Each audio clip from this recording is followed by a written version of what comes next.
Arba. Dai za kama take.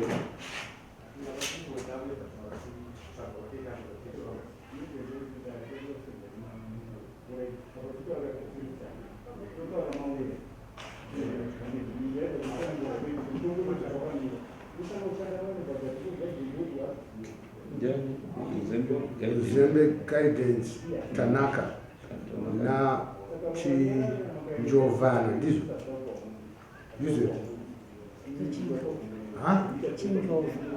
Chinjova Poshia wakaendesa risamunwa NaMai rakaenda takamira wakashayikwa neni kwabva wazondifonera ndikavaudza kuti muri kudiwa kuno kudaro ndokubva wanditi ini nandiwi kuno kana usina kundipa samunhu ndikati aiwa kana inini ndatokuudzai handiti kutokuudzai uyai kudaro iwe wakati kuendesa kechipiri sesamunhu wakandokwanikwa wakasvika takatosvika pasina munhu takamira uchitaura kuti iwe wakutaura kuti handiwi pasina samunhu wakadii kuchiendesa samunhu ati handipane postponenti yakakura ipapo handina kuzoenda ngechipiri asi ndikendi kuti semunhu wandaenda taura naye azvinzo wasina mari yedare unobvisa $20 yedare ndakatovaisira meseji kuti munouya ne$20 yedare foni mavo irimo arikutanga kuisira meseji irimo kana nemangu irimo muchakamira kutokutaridzai mira didzo gara iyo arikutanga kuisira kuti munouya nemari yedare message yekuti ndoya nemari yedare message ndakaiona asi inini nyaya yanga iripo yanga iri nyaya yekuti samoni ndosaka ndazotaura nemimi makuseni mukati uyai saka indangoya ndega kudhara vanga vamboti munouya nemawitness nei hapana chandakauya ndichiti even mari yekutouya kunoku ndatokweretawo zvekutosungiswa izvi handisi kutomboziva kuti ndasungiswa nenyaya yeini handisi kutoziyawo zvingoriwo munhu akangosiyiwawo nemurume ndiri pamba ndiri chirikadzi murume wangu hasati atombostabhori apa handina kana mari kana yekombi yacho ndatongopirwawo ndikuti pakuendesa samunhu iwe wakaenda handina bepa randakamboona pamba pangu ndogara iwe wakaenda ukasvika pasina munhu ukadzoka nesamunhu okutaura kuti handina kuona samunhu wakadii kuchizoendesa samunhu ndafunga kuti ndataura nemunhu aiwazve aritaura kuti ndina handiwi hapana samunhu iwe unoziva mutemo unobvisa $20 yedare rake obvisa pamari yacho yangapuwa unobvisa $20 tikuida $20 yedare racho nekuti procedures dzedare unodziziya hauendi uchidzo unosiya pasi pedhoo kana pasina munhu unoendesa kwasabhuku kana pasina munhu zvese maprocedures iya unoaziya but apa wakaita zvefoni why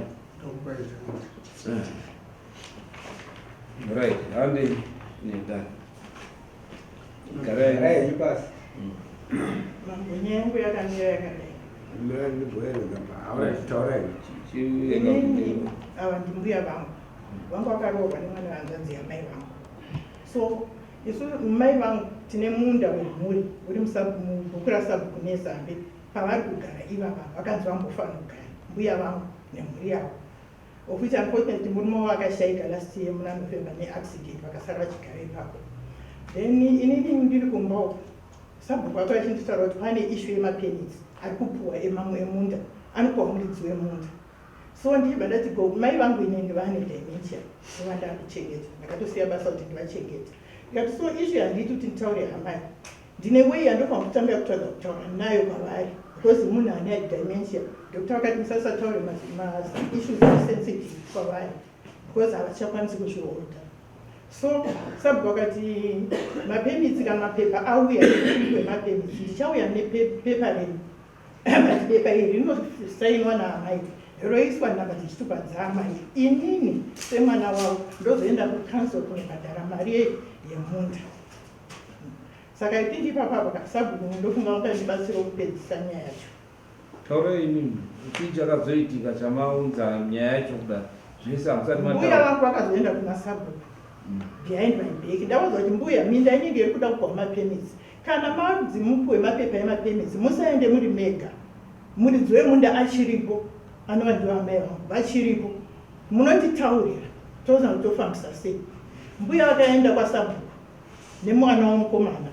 Vakaenda vakatotaura kuna sabhuku. Sabhuku vakati aiwa, inini mubhuku rangu hamumo inini, bhuku rangu guru. Muna Silvia Muzembe, anova ndiye muridzi wemunda.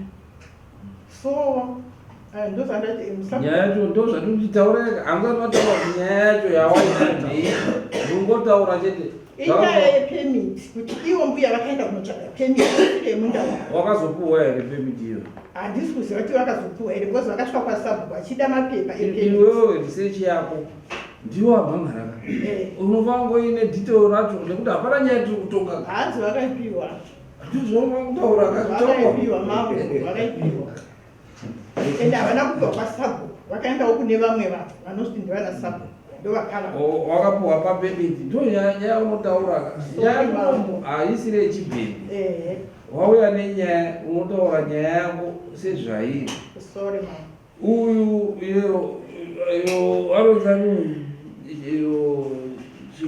Poshia akaenda akanotora pemiti pamunda wamai vangu. Mai vangu vachiri wapenyu. Nzira dzaakashandisa hatidzizi. Sabhuku aripo kuti wapupura kuti munda ndewani ndewamai vangu. Then iye manje ane anza ochipindura kuti chii. Manje mungada kuda kuti muri kuuya mufanira muri kuenga matare. Mimati akafanonzi gara apa namai wenyu. Mai wenyu vachiri wapenyu. Murume wavo. Murume wamai ava. Ndiye akanzi namai wenyu gara apa. Mufanira kugara pamunda pangu. Wakagara nguva yakadii? Wakauya 2016. 2016. Saka murume wavo kubva afa gore rapera. Last year makusunzira nyama ndikuti wane permit. Aiwa. Azondotora permit yacho yamuzita make uyu handiti? Pamunda wani? Wamai wake uyu. Iyo wanzi wakadii wangogare zvavo nekuti inhaka yake uyu ichasiyirwa. Nhaka yamai wake inouya kwaari haendi kuhanzvadzi, mwana wehanzvadzi ende so forth. Ndo pane nyaya ipapo. Izvo zviri kunzi wakaita wakanotora pemiti pamunda wamai wake. Mai wake wachiri wapenyu ende iye mupenyu. Zvakafamba sei? Inini mambo ndosaka ndakuudza kuti kuuya kusungiswa kunohuka handisi kuziva kuti ndasungiswa ini. Handi muri kunzwa iye ari kutaura kuti munhu ari kuita upside down message kuti murume wangu. Saka inini ndiri muroorwa. Inini kuroorwa kwandakaitwa nemurume wangu. Hazvanzi yavatezvara vangu vano vamai vake vakati mwana wazvanzi yangu enda kwasabhuku. Sabhuku bhuku raimboshanda kudhara iyi inonzi nezambe village. Ndobva kwazoita mamwe mabhuku. Mubhuku imomo mukabuda bhuku rinonzi tapera village. Ndo mubhuku mandakanzi natete vangu inini mai vake endai kwasabhuku mamhunzi munochinja zita. Munda vakatodza vanhu vakawanda vachatestifya munomu nezvemunda iwoyo. Chinda unochinja zita. Ndobva taenda kwasabhuku nemurume wangu nevana vangu. Ndobva tanochinja zita. Zvataurwa natete. Mbva tachinja zita mbva tatanga kuteerera mutero. Kukanzwa mutero wekutera wako notonzi Willard Tima. Kusvika hatina kutomboya ko 2016 yaari kutaura. Otherwise ari kukanganisa. Takauya kugara pamba apa 2014. Ndopa takagara. Ndopa panga pasina ingori yard isina kana kuvakwa. Paingori nekaboys kaisuwa akakatopazika so. Ndopa tatanga kuti madevelopments aripo mukaona inini. Inini handina kugarapo nekuti takanzigarai chete muchichengeta. Murume wangu akapiwa ndobva achinjiswa zita kwasabhuku anonzi tapera village. Ndobva zita rachinjwa ritambva ratanga kuteerera mutero every year. Makagara kubva rini? 2014 up to today. Pamwe nditokanganisa maybe kumashure.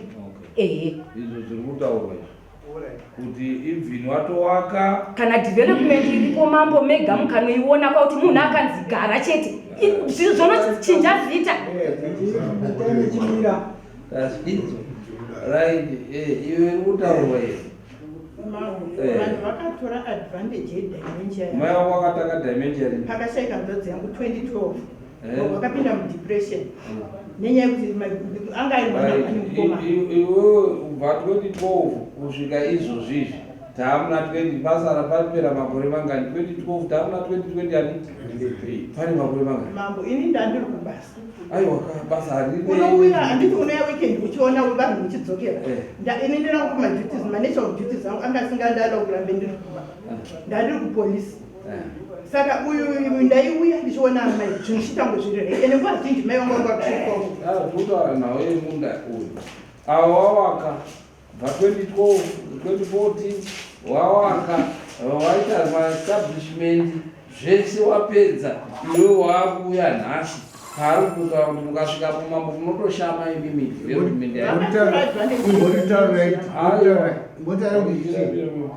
uidismiss tinoswera chiyeni enda unogara pamba pakweyo dismiss apa murume wangu aita accident afa ndopozouya dismiss enda unogara pamba pakweyo dismiss okay kano dismiss enda unogara pamba pakweyo hapana nyaya next